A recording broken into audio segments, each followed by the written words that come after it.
I seem to really irritate people with my Trad Wife to Poverty Pipeline series. And so when I find something that irritates people, it just makes me want to lean in further. I literally just talk about having a plan B, C, D, E, F, G, L, and all that. Just have some backup plan. Be able to survive regardless of your marital status. That's really all I'm saying. Get married if you want to. Be single if you want to. Be able to survive if you're divorced or looking to separate. Whatever. Just be able to survive.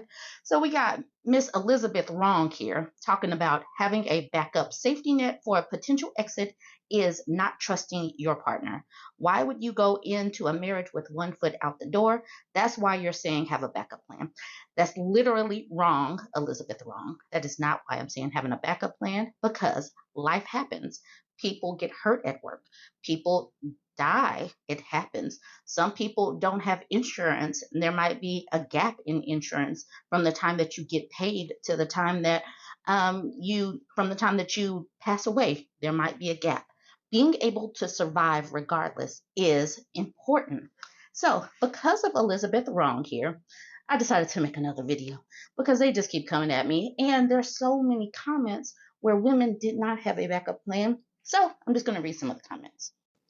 Actually, before I read some of the comments, I want to share this woman's story. She was basically left with nothing after her husband left her, after she spent nearly 20 years with him and helped build his church ministry. So go ahead and listen to this woman's story and think about having a plan B after hearing this woman's story. You have sued for the money.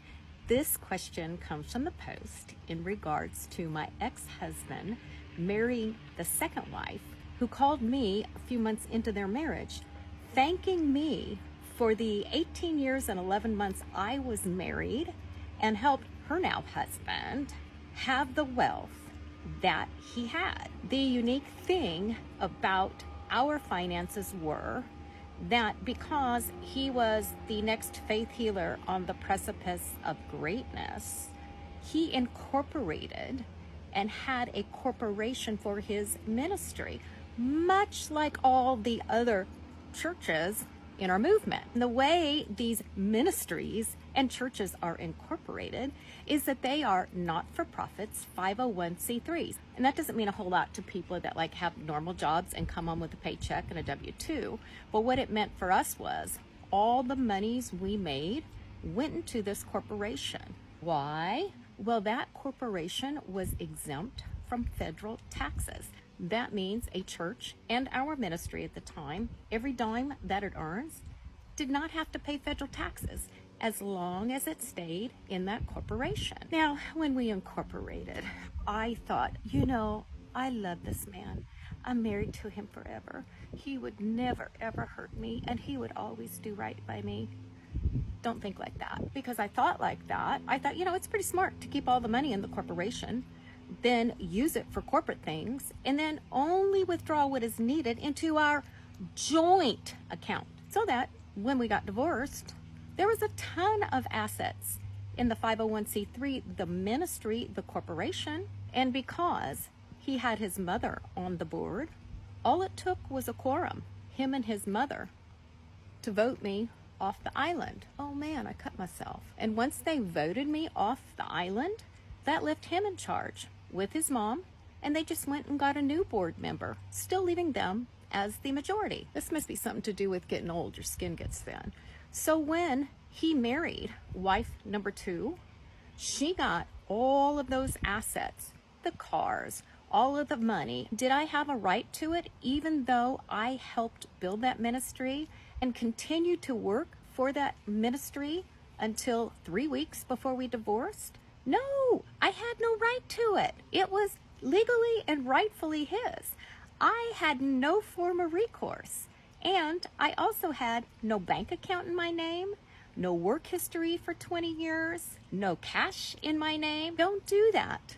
Protect yourself. Be smart, because the one you love may not love you 20 years from now. Enigma says, I'm a victim of this very, very, very bad idea as far as being a trad wife. This person said, I have a family member who was a trad wife. She left a good job and became his wife. He then left her and died shortly after. She had to start over with 3 kids. Hard times. A plan B is a necessity. Never underestimate a man's ability to be selfish. He is looking out for number one. Are you? This person says, I wanted to be a stay at home mom. My mother was a single mom, worked 3 jobs. I was an only child. I wanted to give my daughters everything. My ex is famous and travels 90% of the time, so it was a no brainer. I didn't want a nanny raising my kids. I completely understand. She continues with, I quit my job, but did pregnancy modeling to add to our bank account. We weren't married. I trusted him and thought it wasn't important that he never hurt me. She said she caught him cheating with a 20 something he worked and traveled with, who knew me and our kids. This piece of told me I was having an episode, that I had bipolar disorder. I went from being the greatest mother and wife to a mental case, only after I found him out. He emptied the joint account while on tour in Europe with his girlfriend. After I questioned him about this, left us dead and penniless. I had to email him for money for toothpaste for the kids. There was physical abuse, emotional, financial, sexual. We had to move out. I had nothing and 2 kids. It was the worst time of my life, and all because I fell in love with a monster in hiding. Now my kids are both alienated. I lost everything for nothing. Y'all better stop putting complete trust in somebody else other than yourself. You are the only one that you should be trusting 100% and completely. This person in the middle says the issue here is calling it a plan B. In reality, it's not having another basket, but rather making sure you're able to handle the family in case of an accident and him being incapacitated or worse. Or better, as a couple, create another means of income for the family. Whatever you want to call it, you can call it Easter, you can call it Stardust, you can call it whatever you want to. Just make sure that you can survive regardless of your marital status.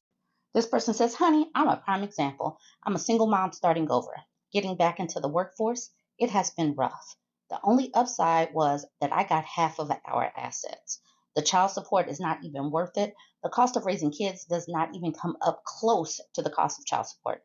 Ladies, always stay working, have your own money. A man can leave you at any time. Always date up. Do not have kids with a man who is not a high earner. Just don't do it. Don't marry a man unless he is a high earner. Plus, build yourself up.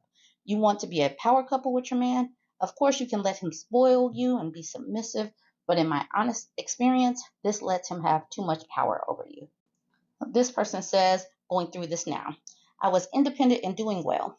Moved in with my boyfriend, and after 2 months, all of a sudden he wanted a trad woman. He knew I was nowhere near a trad woman, so I gave up everything to be that for him. It's been hell. I've never been in such a controlled, emotionally and mentally and financially abusive and diminishing environment in my life. My finances have plummeted. My professional career is affected. People tell me to my face that I'm nowhere near the thriving person I was. My home is like a cell to me now, and he'll never understand. Some trad men are great, but I will never get into a relationship with a trad man again. Probably not anyone again. I feel trapped, so trapped. He literally sees me as his possession. When trying to leave, he doesn't leave me alone. I was bamboozled, hoodwinked. Now he wants to move to another state. For the first time, I said no. He never keeps a job. I've been supporting us throughout our 5-year relationship. He wants to move for an opportunity like he has 8 times in the last 2 years. I'm done. I'm putting my foot down and it feels so good. I look nothing like myself. My finances are gone, but at least I'll have my freedom. I'll be able to recognize me again. Please, ladies, don't trust it. Please do not. You are never a consideration. It's about him. This person says, I still think you're wrong. Women have more protections in 2024, and men now have a choice to decide if they want to be providers. Women can still go to school and gain experience in 2024 and further their careers. You cannot marry strictly for money as a trad wife and be surprised by financial abuse. I had a man who wanted to marry me and sit me down, but I studied him and knew he would cheat and be financially abusive, so I didn't do it. My sister is a trad wife, and her husband adores her and will make sure she is taken care of if something happens. My life is different, but my friend group is diverse, so I want to understand versus judge and make accusations. And I responded to that with, I'm sharing experiences and you think I'm wrong. I'm basically sharing what women are sharing with me. And still, my point remains, have a plan B, C, D, E, F, G, elemental P, Q, R, all of that. Make sure you can survive regardless of your financial statement. I'm sorry, regardless of your marital status. Now I want to share this post from Hillary Crowder. A couple of days ago, I shared that she was looking for a job. She had posted that on Twitter. And remember, she is married to millionaire Steven Crowder, but they're getting a divorce and she's looking for work. Right now, this is her a Twitter post or whatever. She says, I'm so grateful for all the support and resources in looking for work. I'm excited to share that I just had a great interview for a wonderful opportunity. I'm also taking all of your fantastic advice on exploring my reading, writing, and creative talents. So she's looking for work, even though she should be getting enough to support her twins. Now, this woman is going through a lot, but remember, whenever a marriage dissolves, it's typically the woman's fault. So me saying having a plan A, B, C, D, E, F, G, I'm just looking out for women. That's all I'm doing. But men, regardless, are going to on women. This person says, I'm praying for you, but you probably ruined your kids' lives. Like, why? Because now she did what she thought was the right thing. She was getting married. She was a stay-at-home mom, and now she just needs to work. And she was in an abusive situation. We all saw that play out, but this person thinks that she's ruined the kid's life. This person says, so are you going to give the money back now that you have your own platform? Why is she going to give some money back? Her kids need that money. Twitter is such a weird space. This person is mad because conservatives supporting a willing single mom, y'all are lost. Because what are women just supposed to languish, be homeless? I guess so. If you leave a man, you're just supposed to be languishing and hungry and begging. They just really want to see women in a position to have no choices. Juan says, wishing you the best, Hillary. I hope for the rest of your 2024 goes well. This person says, great job, Hillary. Hopefully it works out for you and the kiddos. This person says, great to hear this. So it's a mixed bag. Twitter is such a mixed bag. Newsreader, you play a victim of oppression well. The way Steven Crowder provided for you with a stay-at-home nanny while he earned millions for the family, then you frame him up as a bad person when he has expectations of you. Keep rebuilding your fantasy land. And Conquistador Negro, he says, keeping the last name of someone you claim is horrible is hilarious.